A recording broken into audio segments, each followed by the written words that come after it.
Ser Podcast.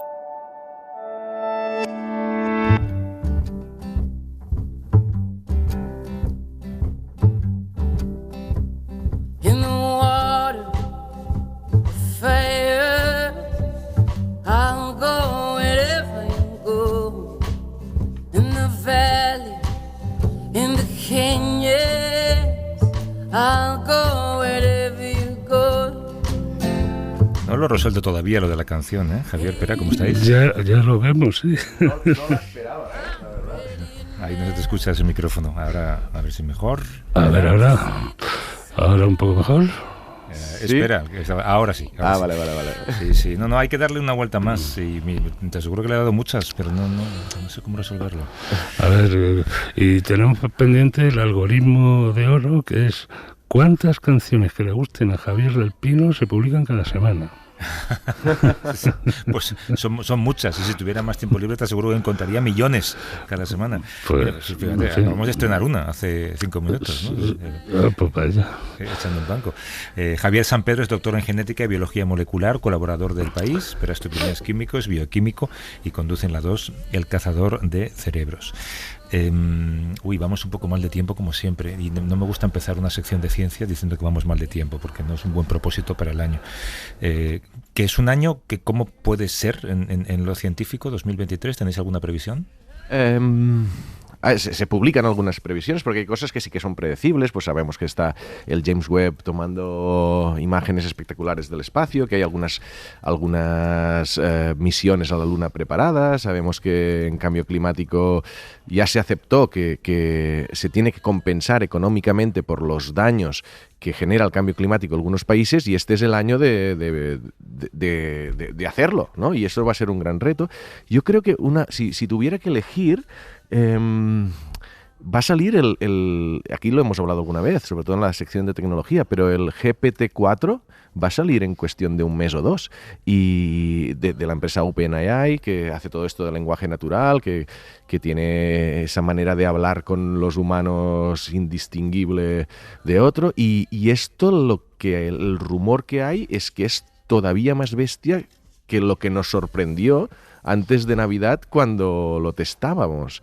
Entonces, esto es una de las cosas que... Y luego hay cosas de fósiles en Sudáfrica que dicen que van a salir unos resultados importantes, y luego lo inesperado de la ciencia. Pero a mí... ¿Puedo añadir un par de cosas? Sí. Uno es la COVID, que en vista de la propagación de Omicron por China y su posible extensión a otros países del mundo, deben reforzarse los servicios de secuenciación de todos los países, ¿no? Y los servicios de vigilancia epidemiológica.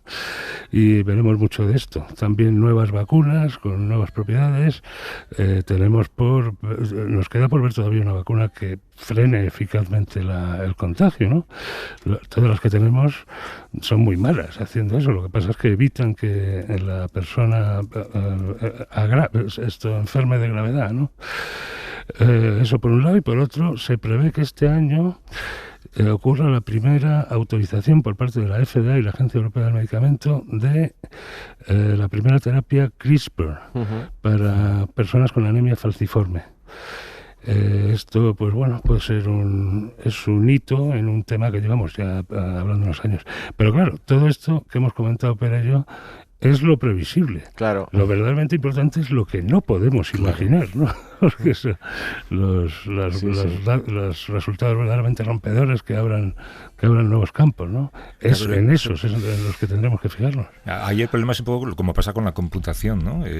No sé cómo se llama esa teoría, alguno de vosotros seguro que lo sabe, ¿no? Por la que se duplica o se cuatriplica la capacidad de computación cada año, ¿no? Pero poco a poco, por poner un ejemplo que todos conocemos, cada vez hace menos falta renovar tu ordenador, ¿no? Hubo un tiempo en el que había que pasar del i3 al i5, del i5 al i7, del 386 al 4, y ahora ya todos los ordenadores son suficientemente rápidos para el uso doméstico que les damos, ¿no? Y esto en el terreno de la ciencia tiene una metáfora, digamos, es que cada vez se publican más investigaciones, pero cada vez son menos novedosas o menos revolucionarias. Es porque la ciencia ya ha llegado muy lejos. Estamos cerca de tocar techo, podríamos decir. No. Eso fue el gran error de Lord Kelvin a finales del siglo XIX, ¿no? Que pensó que la ciencia estaba a punto de acabarse. Él por ciencia entendía la física, lo demás le parecía sector servicios, digamos. Y pensaba que ya estaba a punto de saberse todo y que solo quedaban por aclarar el 7º decimal de cada medición, ¿no? Justo lo dijo unos pocos años antes de que Max Planck y Albert Einstein descubrieron la mecánica cuántica en 1900 y de que en 1905 el segundo de ellos, Einstein, descubriera la relatividad, que han modificado por completo el panorama de la física del siglo XX y hasta la actualidad. Así que no, o sea, la ciencia no se va a acabar nunca, porque cada nueva respuesta abre 10 o 100 o 1000 preguntas más interesantes de las que nos habíamos hecho hasta entonces. Eso no va a ocurrir nunca. Ahora, está la cuestión del publish or perish, ¿no? Publica o perece. Esto es un viejo eslogan irónico de los científicos. Si no publicas tantos papers al año en tal o cual revista de alto impacto, tu carrera entra en declive rápidamente. La gente necesita publicar para pedir financiación a sus financiadores públicos o privados que le costean la investigación, incluso para pedir una beca, para mantener su trabajo, para contratar 2 postdoctorales. En fin, la gente está volcada en publicar por necesidades del guión. Es que el sistema está hecho así. Y claro, la mayoría de toda esta producción no es rompedora ni nada que se parezca. Es añadir datos, ¿no? en un sentido incremental, como le gusta decir a Pera muchas veces, que expandir el conocimiento en horizontal sin que haya un verdadero salto arriba. Este es un problema serio que los científicos han identificado hace mucho y nadie sabe cómo resolver ahora mismo. Sí, y de aquí sale lo que comentabas al principio, que hacía referencia a un estudio que salió de Nature esta semana diciendo esto, ¿no? Que de media, que es un poco la trampa, o sea, de media es verdad que la ciencia de principios de siglo parecía más innovadora que la que se hace ahora. No es que haya más ciencia innovadora a principio de siglo que ahora, pero de media, en nivel absoluto, pero de media sí, porque hay como mucha ciencia que aporta un poquito, pero no rompe paradigmas ni tal. Y luego la verdad es la manera como han medido esto, que es como un índice que han creado de citaciones, bueno, es discutible, pero bueno, la ciencia ya veremos este año y los que vienen que no para. Oye, hay una cuestión a la que también queremos dedicar mucho espacio este año, por intentar entender el origen, las consecuencias. Tiene que ver con la desigualdad, que no es solamente un problema social y político del presente, es un problema científico. Y hoy sabemos que gracias a los estudios genéticos, nuestro ADN conserva el rastro de la desigualdad que los humanos hemos vivido a lo largo de la historia, de ricos sobre pobres, de hombres sobre mujeres, sociedades avanzadas sobre sociedades tradicionales. Hay un libro fantástico que ha publicado Carles Laruleza Fox, que es experto en paleogenética, dirige el Museo de Ciencias Naturales de Barcelona y es investigador del Instituto de Biología Evolutiva. El libro se llama Desigualdad, una historia genética. Creo que sale a la venta la semana próxima, pero ha tenido la gentileza de dejárnoslo leer antes, publicado por Crítica. ¿Cómo estás, Carlos? Buenos días. Hola, buenos días. Muy bien. Y tú en ese libro explicas que la desigualdad ha moldeado sociedades enteras, genéticamente hablando. ¿Qué rasgos genéticos del presente podemos relacionar con la pobreza o con la violencia del pasado? Bueno, antes que nada, quiere decir que el libro lo he escrito porque con la genética estamos en disposición de conocer una serie de información que antes, mirando en el registro arqueológico, era imposible de discernir. Y eso ha creado un momento, digamos, único en los últimos años en los cuales es posible estudiar estas cosas que antes los arqueólogos solo podían soñar, como es, por ejemplo, las relaciones de parentesco dentro de una necrópolis determinada. Obviamente también tener un sexo genético seguro y fiable, incluso en restos que no son diagnósticos para dimorfismo sexual. Y finalmente quizá lo más interesante, discernir los cambios de ancestralidad que están asociados a procesos migratorios o a horizontes arqueológicos concretos que en el pasado a veces se pensaba que eran producto de la difusión cultural y que ahora sabemos que en la mayoría de los casos es el resultado de la llegada de individuos con una ancestralidad distinta. Todo esto es lo que intento reflejar en el libro, que es una visión de la desigualdad en el pasado a partir de datos genéticos que hace tan solo, diría yo, que 5 o 10 años era imposible tener, ¿no? Y entre estos resultados, pues, podrían mencionar bastantes, pero uno es que las migraciones son un fenómeno prevalente. En el pasado estas migraciones con frecuencia están desbalanceadas, digamos, es decir, en algunos casos hay más emigrantes masculinos que se superponen a una población femenina local, pero al mismo tiempo dejan sin posibilidad de reproducción a la población masculina local. Incluso esto ocurre en la península ibérica. Y después hay cosas como la transmisión, podemos determinar la transmisión hereditaria de la riqueza mirando en determinados yacimientos donde hay individuos enterrados con ajuar funerario, a veces incluso con oro, con espadas, con cerámica, enterrados al lado de individuos que están, digamos, sin nada, y podemos reconstruir cómo la riqueza se transmite por familias, y después finalmente cómo esta desigualdad ha modelado algunos genes o algunos marcadores genéticos de la humanidad actual. Por ejemplo, el cromosoma Y, que es el cromosoma paterno, es probablemente el marcador genético más influenciado por la desigualdad en el pasado. ¿Por qué? Sí, dime. Javier. ¿Perdón? No, ¿por qué? Le preguntaba a Carlas. ¿Por qué? Bueno, por una cuestión muy fácil de entender, y es que hombres poderosos, hombres ricos en el pasado, incluso en el pasado reciente, vamos a decir así, tienen la capacidad de tener 1.000, 2.000 descendientes, una capacidad infinita, y en cambio, digamos, las mujeres no pueden tener nunca más que unas pocas decenas de descendientes por persona, y incluso en los casos extremos. Y entonces esto es lo que provoca es que haya determinados linajes de cromosoma Y que se expanden como, digamos, lo que denominamos en un patrón en forma de estrella cuando los analizamos, hasta constituir digamos, la mayoría del acervo genético de los cromosomas Y de poblaciones actuales, incluyendo, por ejemplo, la península ibérica, donde hay un cromosoma Y que es mayoritario en cerca del 80% y que procede de las grandes migraciones de las estepas que tienen lugar en el este de Europa hace unos 5.000 años.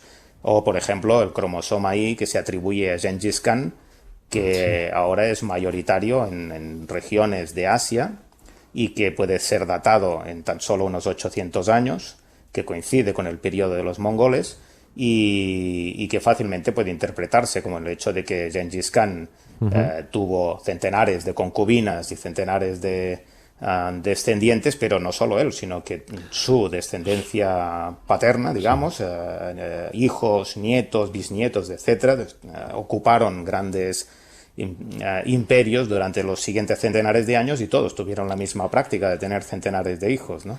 O sea, que es una dominación con un fuerte componente hereditario, digamos, ¿no? Que las clases dominantes pertenecían a una misma casta hereditaria, ¿no? Sí, esto es un patrón, es decir, la posibilidad de acumular riqueza y de transmitirla de forma hereditaria, digamos, diría que es un patrón único en el mundo natural.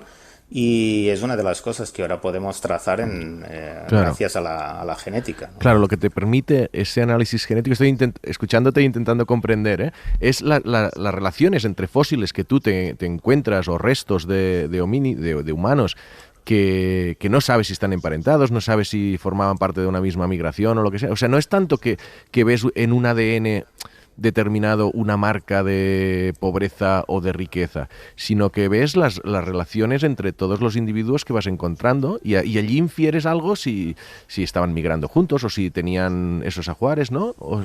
Sí, exacto. No estoy diciendo que la pobreza o la riqueza esté influida genéticamente. Lo que estoy diciendo es que tenemos la posibilidad de trazar genéticamente cómo la dominancia social se expresa en el pasado. Pongo un ejemplo muy claro que se publicó el año pasado en Nature y donde yo no estuve involucrado.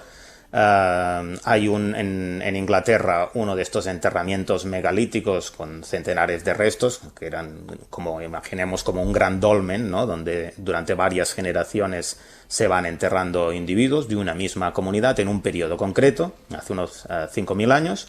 Y claro, desde un punto de vista arqueológico o antropológico, no hay forma de decir si eso es una familia, es una población, es un clan, que es cuando se analiza genéticamente, se descubre que hay un patriarca que es la persona que inicia toda esa familia, que no deja de ser un clan, una familia extendida, y que tiene hijos con 4 mujeres dentro de esa comunidad. Y por tanto todos son descendientes, en última instancia, de ese patriarca y de esas 4 mujeres distintas.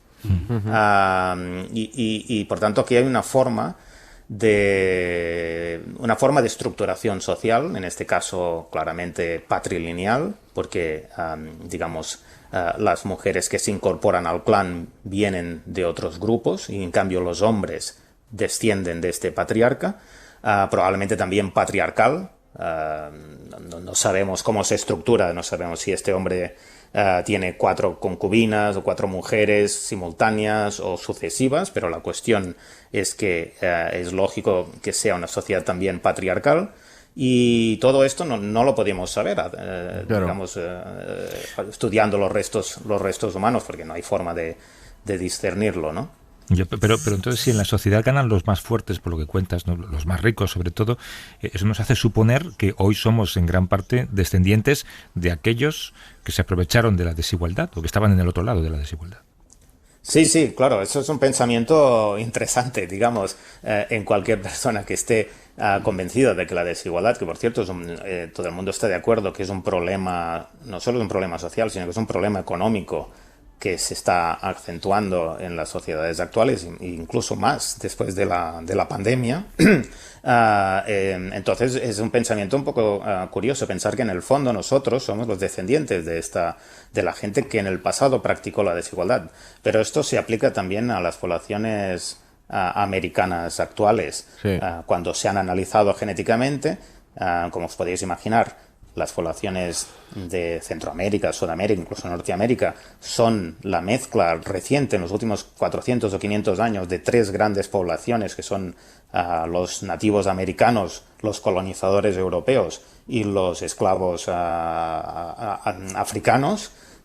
Cuando se han analizado las poblaciones, como digo, genéticamente, se ha descubierto unos sesgos increíbles en cómo se han modelado estas poblaciones. Incluso sesgos increíbles en el sentido de que en la mayoría de los casos lo que hay son hombres de origen europeo que han tenido descendencia con mujeres nativas americanas y con mujeres africanas, es decir, los que menos han contribuido a las poblaciones americanas actuales son los hombres nativos americanos o hombres africanos. Y entonces las poblaciones afroamericanas tienen en Norteamérica cerca de un 24% de genes europeos. Claro, estos genes europeos debe ser, claro, es un problema conceptual y ético para esta gente, porque este 24% de genes europeos que tienen, con toda probabilidad, proceden de la dominancia de los explotadores blancos del pasado, ¿no? Y es una herencia que tienes dentro de tu genoma. Es interesantísimo. Sí. O sea, se repite ese patrón que tú estabas diciendo del pasado en algo muy reciente de hace 500 años. O sea, se repite el mismo patrón, ¿no? Y lo ves con el cromosoma Y, con el mitocondrial, ¿no? Sí, esto, por ejemplo, es una cosa que detectamos en un estudio en la península ibérica que publicamos en Science en 2019, que llevó bastante controversia, y es hay una sustitución en nuestros datos total de la población masculina ibérica de hace unos 4.400, 4.000 años, con la llegada de esta ancestralidad de las estepas. No quiere decir que lleguen los individuos de las estepas directamente cruzando toda Europa, porque ya se han mezclado a lo largo de 500 años en Centro Europa, pero la ancestralidad es muy discernible. Llega a la península ibérica y el cromosoma Y de estos emigrantes se impone en un periodo de unos 400 o 500 años, que es muy parecido a lo que tiene lugar en la colonización de América. Por tanto, son procesos, en algunos casos, relativamente lentos, pero que necesitan además una explicación de cómo se articulan socialmente. No la sabemos, pues nosotros lo que vemos es el resultado genético. Tenemos datos ahora ya se ha aumentado y casi tenemos 500 individuos en este periodo de contacto, pero lo que es fascinante es que los cromosomas paternos ibéricos que hay en el Neolítico final desaparecen completamente, no queda ni uno en nuestro dataset, no hemos encontrado ni uno que sobreviva a este cambio. Carla, en cambio, el ADN mitocondrial ibérico, de las mujeres ibéricas, se mantiene a lo largo de este proceso. Yo creo que sería algo parecido a lo que vemos en Norteamérica. Carla, pues sí, esos datos están tan claros. ¿Por qué el artículo fue tan polémico? Yo creo que es porque hubo una filtración en una conferencia de uno de los autores. En las conferencias se habla de una forma más coloquial, digamos, y pues que vino a resaltar la sustitución completa, la desaparición de los hombres, de los varones ibéricos en este proceso, y eso dio la sensación, por una parte, de que era algo instantáneo, digamos, algo que había durado muy poco, cuando en realidad era un proceso complejo que, como digo, en el caso de América, pues ha durado 400 años. Y después también hubo una mala interpretación de que nosotros estábamos diciendo de que estos nómadas de las estepas pues habían cruzado a caballo todo el continente y habían llegado aquí pues como unos salvajes, ¿no? en la península ibérica. De la noche a la mañana, ¿no? Sí. Oye, y entonces los arqueólogos ellos no ven una gran disrupción en ese periodo, aunque tengo que decir que en general en arqueología ves un poco lo que buscas, ¿eh? Yo creo que hay que volver a mirar el registro arqueológico de ese periodo, porque sí que hay cambios interesantes en los patrones de asentamientos, por ejemplo, que se vuelven más defensivos en algunas partes y que claramente indican una disrupción social, ¿no? Bueno, es que yo creo que, y termino rápido, pero yo creo que esto es la gran aportación que hacías al principio de tu intervención, ¿no? Decir, es que la paleogenética te permite ver algo que el registro fósil, el registro arqueológico no te permite. Y ahora que llevamos semanas, meses viendo cómo se recupera ADN antiguo, cada vez más antiguo, de 2 millones de años, no humano, pero sí de otras especies, y nuevas técnicas de inteligencia artificial para analizarlo, y proteínas cada vez más antiguas, es como que en los próximos años puede venir una explicación de aspectos del pasado, no solo humano, que no sé si es cierto o si lo esperáis, pero como mucho más completa, ¿no? O sea, una ventana a entender cómo fue el pasado de la Tierra, ¿no? Sí, yo soy, digamos, yo estoy a favor de una visión multidisciplinar, ¿no? No quiero, y eso lo he dicho en público y lo he escrito en papers. Yo no abogo por una supremacía, digamos, de la genética. La genética es una información aparte completamente de las clásicas que podamos tener, como sean, pues, el registro arqueológico, la antropología, las dataciones, etcétera. Y lo que hay que hacer es integrarlo todo para tener una visión más multidisciplinar, más objetiva del pasado con unos nuevos ojos.